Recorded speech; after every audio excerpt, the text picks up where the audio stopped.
नमस्कार।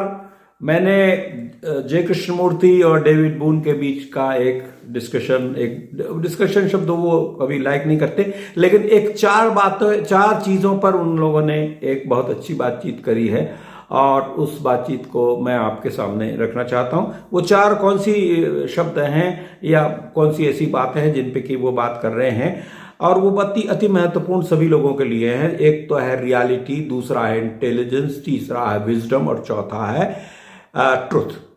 तो अगर आप इन सब चीजों को ध्यान से देखते हैं कि क्या है आखिरकार रियलिटी को मतलब वास्तविकता, रियलिटी का मतलब जो है उसको वैसा ही देखना, अगर सही मायने में देखा जाए तो। लेकिन अगर एक ही घटना घट रही हो, एक मैच हो रहा है, एक अर्जेंटीना एक तरफ है, फ्रांस एक तरफ है, अब आप फ्रांस की तरफ हो गए तो आप दुखी होने लगोगे, आपकी रियलिटी दुख हो जाएगी।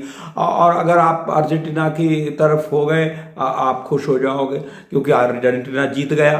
तो अब ये जो रियलिटी का जो परसेप्शन है, रियलिटी की जिस तरह से आपने ग्रहण किया अपने आप में, वो रियलिटी तो डिफरेंट हो गई।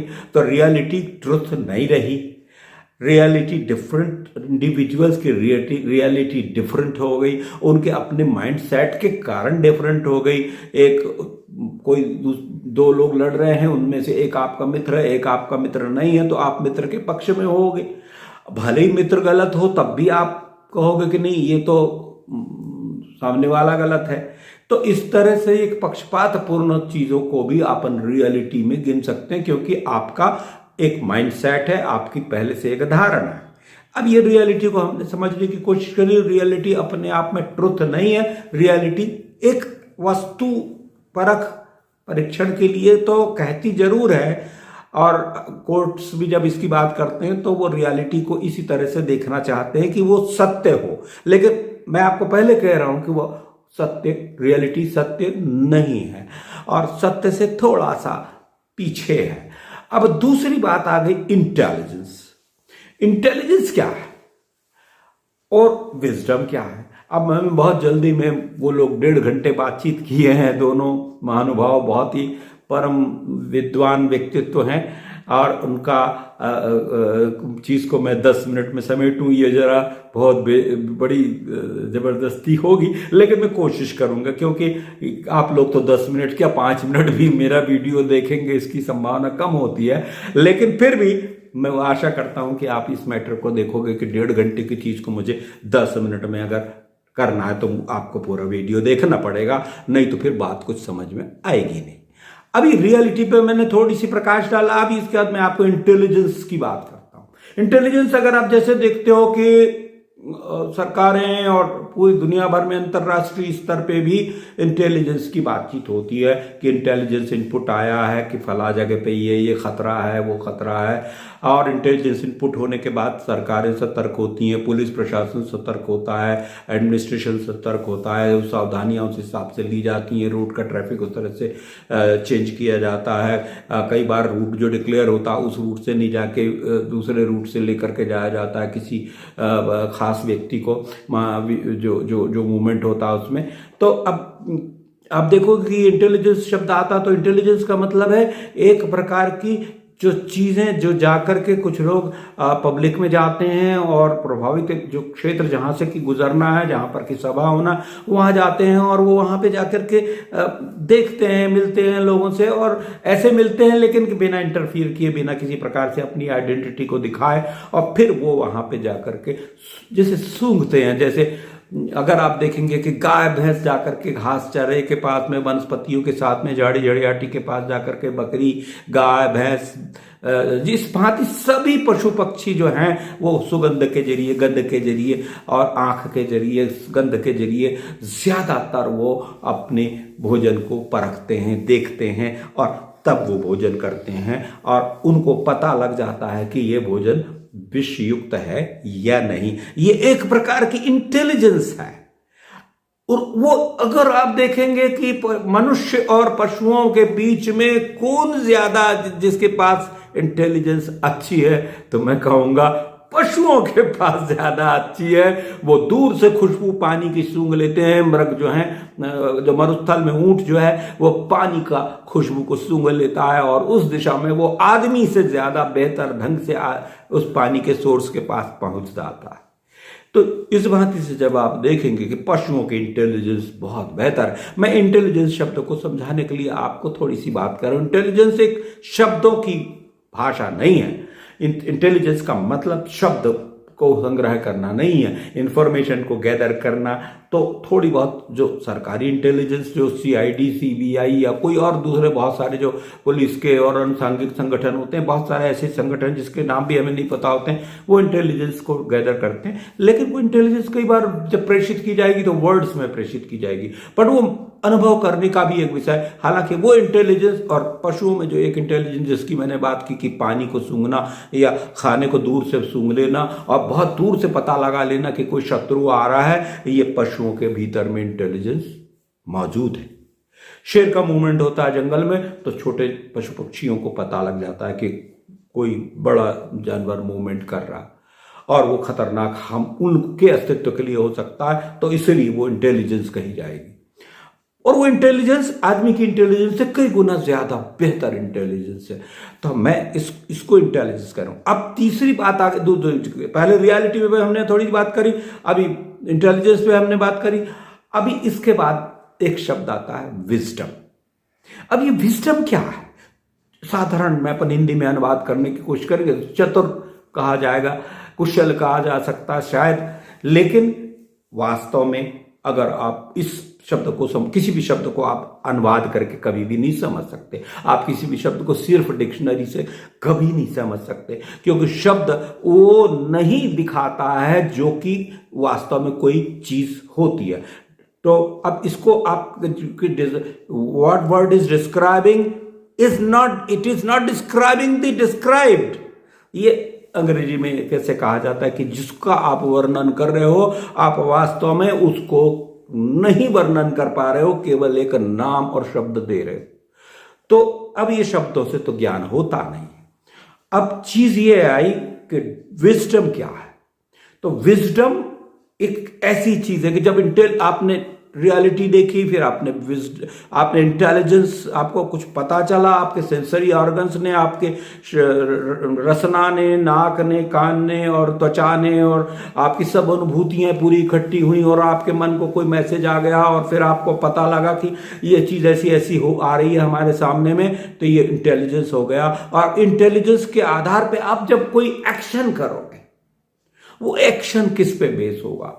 क्या वो आपकी पास्ट मेमोरी पे बेस्ड होएगा? क्या आपकी पुरानी याददाश्त के ऊपर? अगर आप पुरानी याददाश्त आपकी डर की है तो आप डर जाओगे। अगर आपकी पुरानी याददाश्त नहीं डरने की है तो आप नहीं डरोगे। तो आप अपनी मेमोरी से चलोगे तो फिर आप विजडम वाले व्यक्ति नहीं कहलाओगे। विजडम तो अभी और इस घड़ी में उत्पन्न होती है। और विजडम को इसीलिए नॉलेज से, स्टोरेज ऑफ मेमोरी में जो भरा हुआ है उससे विजडम नहीं पैदा होती। विजडम हमेशा वहां पैदा होती है जहां व्यक्ति पूर्णतया जागरूक है। जैसे अगर आप देखते हो कि अभी जो मैच जिन लोगों ने ध्यान से देखा होगा, उसमें मैं 3 लोगों के बारे में आज बात करना चाहूंगा। एक तो लियोनेल मेसी, दूसरा जो आपका एम्बापे, और मैं तीसरा एक आदमी हमारे बीच में भी बहुत अच्छा हुआ है और वह है महेंद्र सिंह धोनी। अब ये 3 आदमी को मैं क्यों करके ऐसे सामने रख रहा हूं आपके? अब वो इसलिए क्या, जब आप इनकी आंखें देखेंगे, एम्बापे को आप देखेंगे, बिल्कुल एक आत्मविश्वास से भरपूर चमकीली आंखों वाला, बिल्कुल दृढ़ इच्छा शक्ति वाला। अब ये लोग जब जिस घड़ी में गोल कर रहे हैं, आप इनको देखेंगे, इनका शरीर, इनकी मन, इनकी बुद्धि एक लाइन पे आ गए हैं, बिल्कुल अलग अलग नहीं है और तीनों एक ही काम को कर रहे हैं पूरी क्षमता के साथ। पूरी कंसंट्रेशन करना नहीं पड़ रहा। They are one in there, कहीं कोई भाग नहीं रहा, मन अलग नहीं भाग रहा, बुद्धि अलग नहीं भाग रही, शरीर अलग नहीं भाग रहा, रिफ्लेक्सेस अलग नहीं भाग रहे। ऐसे ही लियोनेल मेसी का चेहरा, जब आप उसने बिल्कुल धीरे से बॉल को पुश करी, दोनों अलग अलग आदमी है, एक ज्यादा ऊर्जावान है, कम उम्र का है और तेज गति वाला है एम्बापे, और बहुत ब्रिस्क एक्शन है उसका, बहुत तेजी के साथ वो चालाकी से अपने आप को बचा करके रखता है, ऐसा दिखाता है आखिरी तक के कि वो कुछ भी प्लेयर नहीं है, और बाद में एकदम से वो जाकर के 3 गोल करता है। ये बहुत बड़ी उसकी युद्ध कला है। और अब लियोनेल मेसी को आप देखेंगे तो वो एक बहुत मेहनती, लेकिन वो भी बहुत कंपोज्ड है भीतर से, उसके पास भी डेविएशंस नहीं है। और वैसा ही आप महेंद्र सिंह धोनी में पाओगे कि वो जब भी उसने आखिरी में वर्ल्ड कप के मैचेस में, जहां बहुत बड़ा प्रेशर होता है पूरे भारत देश की कहो या पूरे जहां पे भी क्रिकेट लेवल से सब देख रहे होते हैं, और आपके ऊपर पूरा दारोमदार आ जाता है और एक आपको आखिरी मौका होता है जीतने का, और वो छक्का लगा करके उस जीत कराता था। और साथ में फिर उसकी मुस्कुराहट अगर आप देखेंगे तो बहुत सुंदर वो मुस्कुराहट होती थी, और सभी लोगों को वो मुस्कुराहट याद होगी। वो कितनी एक कॉन्फिडेंस से भरी हुई, एक आनंद से भरी हुई, एक फुलफिलमेंट से भरी हुई। वैसे ही आपको ये तीनों आदमी में जब ये घटना घटी है, उस घड़ी में मेरा कहना है शरीर, मन, बुद्धि एक लाइन पे आ गए हैं। जब एक लाइन पे आपका सब कुछ है तो आपको सफलता मिल के रहेगी। यह हर जगह लागू है, पढ़ने में, खेलने में, किसी भी युद्ध में, कहीं कुछ भी आपको करना है, अगर आप एक लाइन में हो, अगर आप इधर उधर भाग नहीं रहे, ना आपका मन भाग रहा, ना आपकी बुद्धि भाग रही, ना कहीं कोई भाग रहा, आप जीतोगे, आप सफल होगे। और यही सफलता का सूत्र है। यहीं से मेडिटेशन की बात आती, ध्यान की बात आती। ध्यान क्या? अटेंशन। आप अटेंड कर रहे हो किसी चीज को, तब तो कहा जाएगा अटेंशन। आप कहते हो कि अटेंडेंस लगती क्लास में कि तुम हो कि नहीं। अब हो कि नहीं मतलब सावधान होकर के बैठे हो कि नहीं। अर्जुन से द्रोणाचार्य ने कहा तो क्या दिख रहा है, तो सब लोग अपना बताने लगे, पूरा वर्णन झाड़ का, दुर्योधन इत्यादि, दुशासन वगैरह सब झाड़ का वर्णन बताने लगे, नदी नाले दिखाने लगे। अर्जुन ने कहा नहीं, मुझे तो कुछ दिखता नहीं चिड़िया की आंख को छोड़ कर। तो द्रोणाचार्य ने कहा कि अब तो कोई प्रश्न बचा नहीं, तुम बाण को छोड़ दो, और वो लक्ष्य को भेद सका। तो इसको हम कह रहे हैं एक लाइन पे हो जाना। भारत देश की विद्याएं एक लाइन पे होना सिखाती हैं, और तब वो विजडम पैदा होती है, तब वो इंटेलिजेंस पैदा होती है। और रियलिटी तो एक परसेप्शन है, इसलिए मैं उसके बारे में बहुत कुछ नहीं कहूंगा। लेकिन जब आप इंटेलिजेंस होती है आपके पास, विजडम होती है आपके पास, और रियलिटी को भी एक हद तक कि आप रियलाइजेशन कर पा रहे हो ठीक ठीक बिना पक्षपात के, तो फिर क्या पैदा होता है? फिर होता है ट्रुथ। ट्रुथ जो है, ट्रुथ जिसको आप नहीं बना रहे हो, ट्रुथ वो जो कि है, बस है, होने के अतिरिक्त तो उसका कोई अस्तित्व नहीं है। तो चलिए, ये एक बहुत अच्छी बातचीत हुई, मेरी तरफ से तो अच्छी है।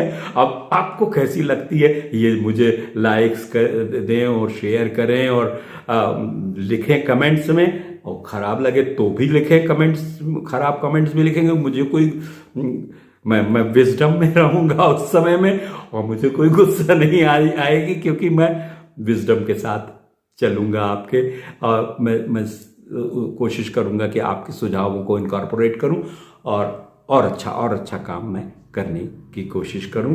बहुत बहुत आपको धन्यवाद, नमस्कार। इतना आपने हमारे अभी वीडियोस अच्छे चल रहे हैं, आपने खूब अच्छा समर्थन किया है। पिछला वीडियो थोड़ा कमज़ोर है, देखेंगे, हम लोग सुधारेंगे सारी चीज़ों को। हम समझ रहे हैं अपनी कमज़ोरियों को और देख रहे हैं, और यही एक सूत्र है जीवन में आगे बढ़ने का कि आप अपनी कमजोरियों को जानो, उनको दूर करो, और फिर एक लाइन पे आ जाओ।